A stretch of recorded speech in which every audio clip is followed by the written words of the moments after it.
Magandang araw! Welcome to Danny and Carol's Kitchen!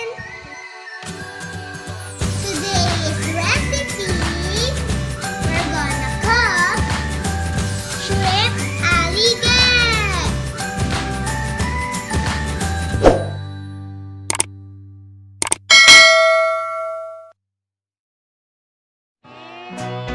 The ingredients that we need are 1 cup of sprite, 1/4 kilo of shrimp, 1/4 teaspoon of salt, 30 grams of butter, 7 cloves of garlic, 1 medium-sized onion, 4 tablespoons of ketchup, and lastly, 2 tablespoons of alige.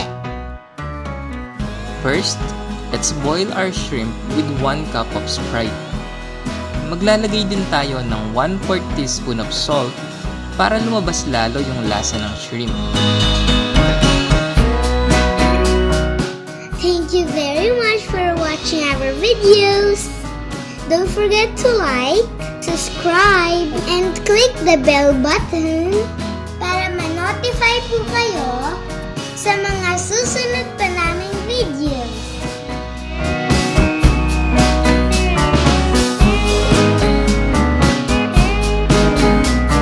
Ayan, I think okay na to.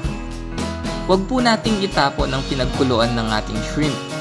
Ito yung ilalagay natin mamaya as a shrimp broth. Ngayon naman, tunawin na natin ang ating 4 tablespoon of butter. Pagkatapos, ilagay na natin ang 7 cloves of minced garlic. Palabasin lang natin yung mabangong amoy ng ating garlic. At pagkatapos, ilagay na rin natin ang 1 medium-sized chopped onion.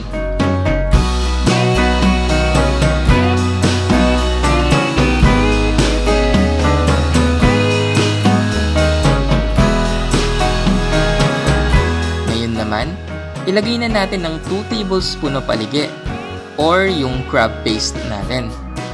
Igisa muna natin ito bago natin ilagay yung sprite na pinagkuluan ng shrimp kanina.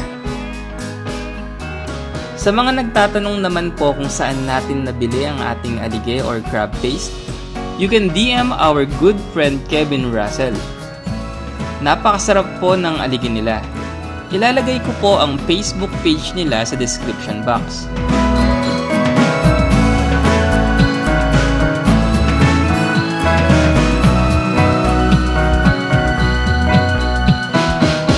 Let it simmer at pagkatapos, ilagay na natin ng 4 tablespoon of ketchup.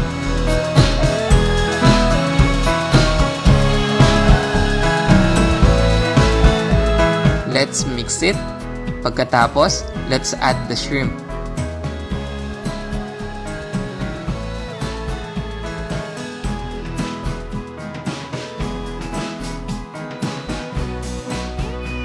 At this point, patutuyuin na lang natin ang sauce para maging malapot ito.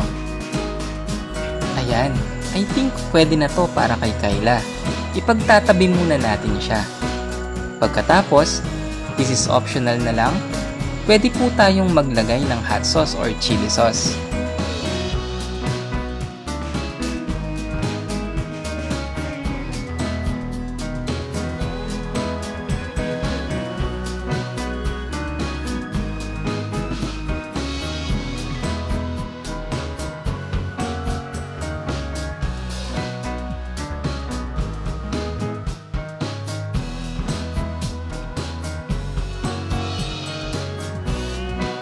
Ayan, I think pwede na to.